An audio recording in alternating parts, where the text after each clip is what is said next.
नमस्कार दोस्तों, कैसे हैं आप सब। मैं निहारिका किसलय आज फिर से लेकर आई हूँ एक छोटी सी कहानी। कहानी आपको कैसी लगती है। आप लोग का प्यार और सपोर्ट अभी तक खूब मिला है। आशा करती हूँ यूं ही अपना प्यार बनाए रखें।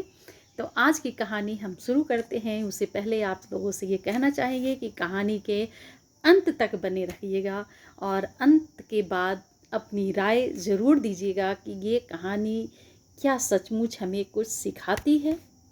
तो कहानी शुरू करते हैं। कहानी ये है कि अभिमन्यु और कौन था, सुभद्रा और अर्जुन का पुत्र था।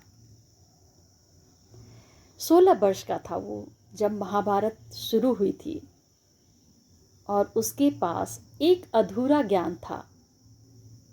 किस चीज़ की? चक्रव्यूह की। चक्रव्यूह को अंदर जाना तो जानता था, पर वापस लौटना कैसे है ये बात उसे नहीं पता थी। वो इसलिए नहीं पता थी कि जब सुभद्रा को अर्जुन ये कहानी सुना रहे थे, ये बता रहे थे चक्रव्यूह के बारे में, तो उसने आधी ही कहानी सुनी थी और सो गई थी, जिसकी वजह से अभिमन्यु इस बात से अभिज्ञ रह गया था। उसे आधा ही ज्ञान मिल पाया था। चक्रव्यूह तोड़कर अंदर तो जाना जानता था, पर वापस कैसे लौटना है इस बात की उसे जानकारी नहीं थी। लेकिन फिर भी आधा जानकारी में भी वो जानता था कि वो वापस नहीं लौट पाएगा, क्योंकि इसके अंदर जो 7 योद्धा बैठे हैं उसे वापस नहीं आने देंगे। वो उनसे नहीं लड़ पाएगा। लेकिन फिर भी वो आगे आया। क्यों? क्योंकि वो धर्म का रक्षा करना चाहता था और वो अपने कर्तव्य से पीछे नहीं हटना चाहता था। और वो अकेला ही 7 महारथियों से लड़ा। वो 7 महारथी कौन थे? दुर्योधन, जयद्रथ, अश्वत्थामा, कृपाचार्य, दुशासन और शकुनी। पर इन सारे योद्धाओं से लड़ते लड़ते वो वीर गति को प्राप्त हुआ। परंतु अभिमन्यु की कहानी वहीं तक नहीं रुकी,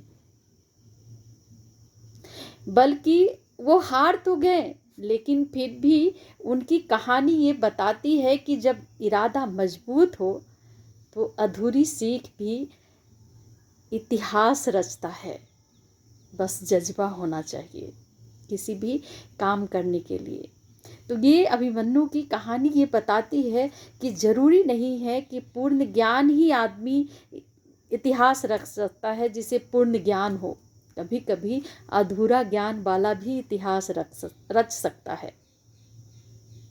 जैसे अभिमन्यु ने आधा ही जानता था कि चक्रव्यूह कैसे तोड़ना है, फिर भी उसके अंदर वो जज्बात थे, वो इच्छा थी कि वो धर्म के विरुद्ध नहीं जाएगा और जितना जानता है उसके हिसाब से वो भरपूर लड़ेगा, जान ही क्यों ना चला जाए।